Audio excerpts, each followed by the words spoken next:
नमस्कार, मैं हूं आपके साथ सुनील कुमार शर्मा और आप देख रहे हैं न्यूज जन आवाज। वेद मूर्ति आचार्य गोविंद देव गिरी महाराज का किया स्वागत। इस बार का महाकुंभ वाकई ऐतिहासिक, यह कहना है वेद मूर्ति आचार्य गोविंद देव गिरी जी महाराज का। जोधपुर से राजस्थान स्टेट हेड चित्रेश बोहरा की खास रिपोर्ट। श्री राम जन्मभूमि तीर्थ क्षेत्र न्यास के कोषाध्यक्ष वेद मूर्ति आचार्य गोविंद देव गिरी महाराज के जोधपुर आगमन पर बुधवार को समन्वय धाम में स्वागत किया गया। यहां पद्म भूषण निवृत्त शंकराचार्य ब्रह्मलीन स्वामी सत्यामित्रानंद गिरी महाराज की प्रतिमा स्थापित की गई। अनावरण के 3 दिवसीय कार्यक्रम में भाग लेंगे। समन्वय सेवा ट्रस्ट के वरिष्ठ उपाध्यक्ष इंजीनियर रघुनाथ सांखला ने बताया कि समन्वय सेवा ट्रस्ट के पदाधिकारियों ने एयरपोर्ट पर स्वामी जी की अगुवाई की। स्वामी जी के समन्वय धाम पहुंचने पर गुरु भक्तों ने पुष्प वर्षा से स्वागत किया तथा आरती व पूजा अर्चना कर अभिनंदन किया। भारतीय संस्कृति को बचाना हमारा परम कर्तव्य। पत्रकारों से बातचीत करते हुए उन्होंने हिंदू और सनातन संस्कृति पर प्रकाश डालते हुए बताया कि बाहर के जो आक्रामक लोग आए उन्होंने भारत पर आक्रमण विचार को जन्म दिया।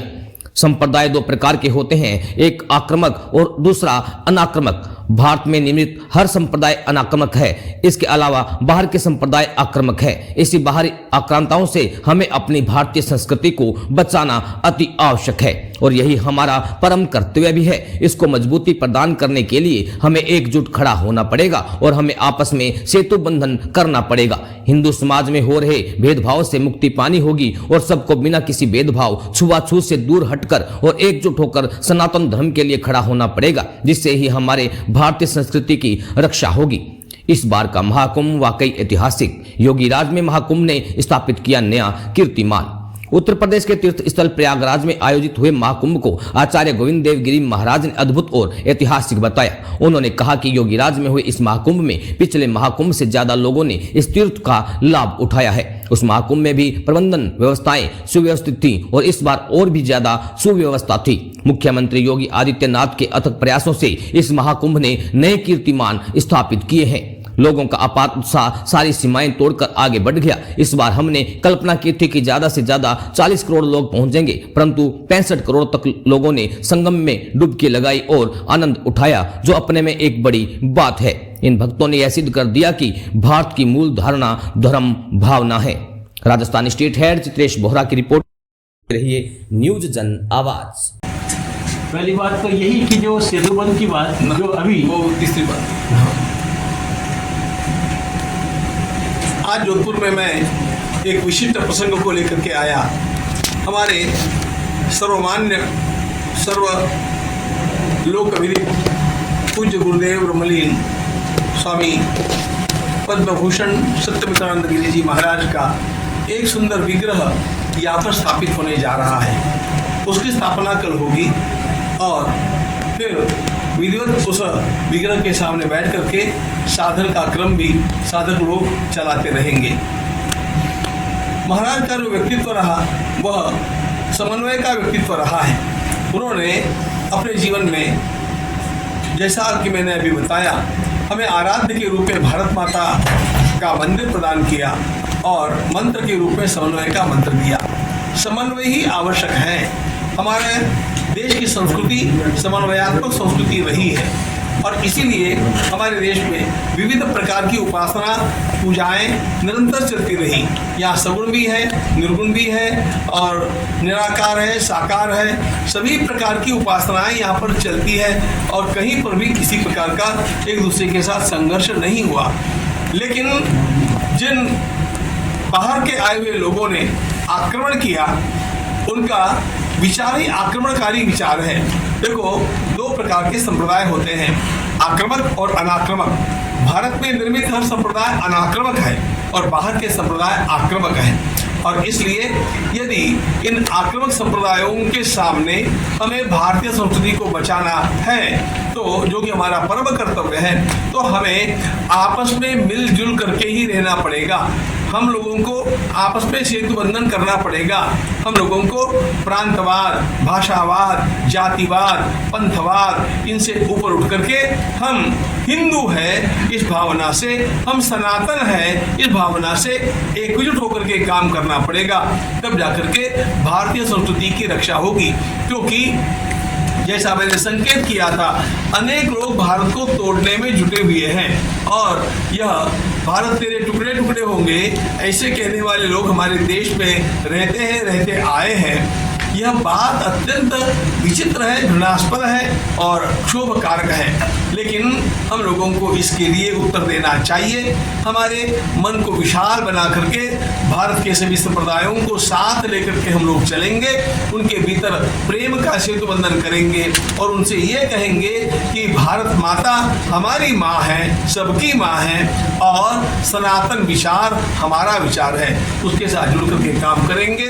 तो इस सेतु बंधन से सभी प्रकार के जो आक्रमण हैं, इन आक्रमणों का अपने आप उत्तर मिल जाएगा और इसीलिए हम लोगों को स्वामी जी महाराज के विग्रह की स्थापना करके उनके पदचिन्हों पर चलने की आवश्यकता है। वही कार्य हम लोग करना चाहते हैं जो इस युग की आवश्यकता है, मांग है। अब आपने प्रश्न पूछा एक राम मंदिर के बारे में। भगवान श्री राम का मंदिर अत्यंत गति से बन रहा है। ध्यान में ये रखना चाहिए कि भगवान श्री राम का यह मंदिर पूर्ण मंदिरों की दृष्टि से बनने में अभी कम से कम वर्ष भर लगेगा निश्चित रूप से, क्योंकि भगवान श्री राम का प्रथम तल का मंदिर बन गया, लेकिन दूसरा तल बनना रहा, फिर तीसरा तल बनना रहा। इनका सबका काम चालू है। परकोटे के भीतर हमारी पंचदेवोपासना के अनुसार गणपति का मंदिर, शिवजी का मंदिर, जगदम्बा का मंदिर और सूर्य भगवान का मंदिर बनेगा। हनुमान जी का एक विशिष्ट मंदिर वहाँ पर बनना है और जहाँ पर भगवान के भोग के लिए रसोई बनने वाली है और भक्तों को प्रसाद मिलने वाला है, वहाँ पर जिसका नाम परंपरा से सीता रसोई ऐसा चला आया है, वहाँ पर अन्नपूर्णा की भी हम स्थापना करेंगे। अब यह हो गया परकोटे के भीतर का निर्माण कार्य। परकोटे के बाहर हम 7 मंदिर बनाने वाले हैं और ये मंदिर भगवान श्री राम के जो लीला सहचर रहे हैं उनके रहेंगे, यानी भगवान श्री राम के साथ जिनकी स्वयं की सन्निकट उपस्थिति रही, ऐसे महर्षि वाल्मीकि, महर्षि वशिष्ठ, महर्षि विश्वामित्र, महर्षि अगस्त्य, भगवती अहल्या, भगवती शबरी, निषादराज और जटायु, इन सबके मंदिर वहां पर बनने हैं। ये काम देखो, ये ऐतिहासिक काम है, इसको जल्दबाजी में पूरा करना भी अच्छा नहीं है, क्योंकि ये काम क्वालिटी वर्क होना चाहिए और वह पीढ़ियों तक टिकने वाला कार्य है, शताब्दियों तक टिकने वाला कार्य है। इसलिए इतना समय उसमें लगना वास्तव में कोई बहुत बड़ी बात नहीं है। जो जितने विलंब से जाएगा उसको अधिकाधिक विकास वहाँ पर अपने आप देखने मिलेगा। बिल्कुल, कुंभ के बाद नए कीर्तिमान निर्माण कर दिए। वैसे पिछला कुंभ भी जो था वह एक उस समय तक का बेजोड़ कुंभ था। उसकी स्वच्छता, उसका व्यवस्थापन, प्रबंधन यह भी पूज्य योगी जी महाराज ने उत्तम रीति से किया था। लेकिन इस समय लोगों का जो उत्साह रहा है वह तो सारी सीमाएं तोड़ करके आगे बढ़ गया। हम लोगों ने अधिक से अधिक कल्पना की थी 40 करोड़ लोग आएंगे, ऐसी 65 करोड़ लोग वहां पर पहुंच गए और इन लोगों ने एक बात को प्रमाणित कर दिया कि भारत की मूल धारणा धर्म भावना है और भगवती गंगा जी में, यमुना जी में, सरस्वती में, उस प्रयाग में जो तीर्थराज है वहां पर जाकर के संगम में एक डुबकी लगाने से भी मैं कृतज्ञता का अनुभव करता हूँ। ये मूल भारतीय जो बात है ये हमारे का निदर्शन है।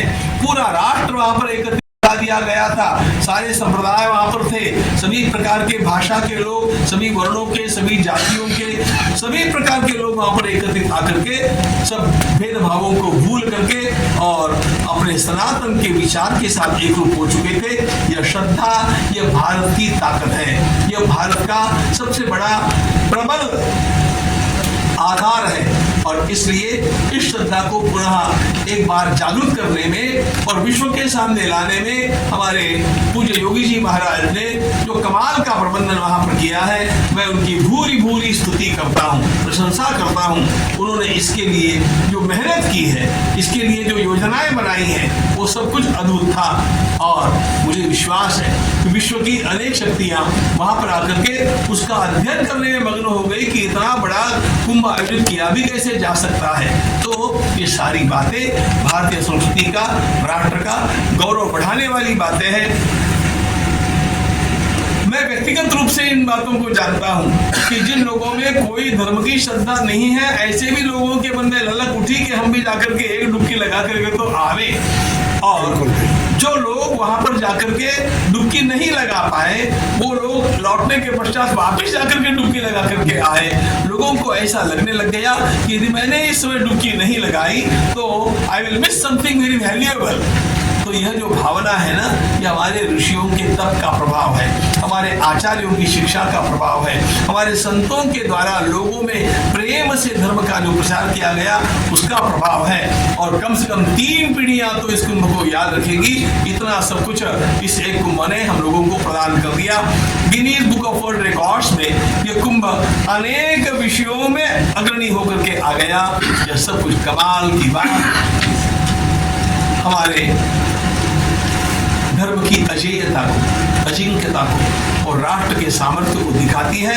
भगवान से प्रार्थना करते हैं कि इसी प्रकार के ये भाव अधिक जागृत होते जाए और हम अपने राष्ट्र को वहां तक पहुंचा सके जहां तक हमारे पूर्वज ले गए थे। नहीं, उससे भी अधिक ऊंचाई तक पहुंचाने का प्रयास करें। बिल्कुल। अंत में अब सौंप दिया इस जीवन का सब भार तुम्हारे हाथों में, सब प्यार तुम्हारे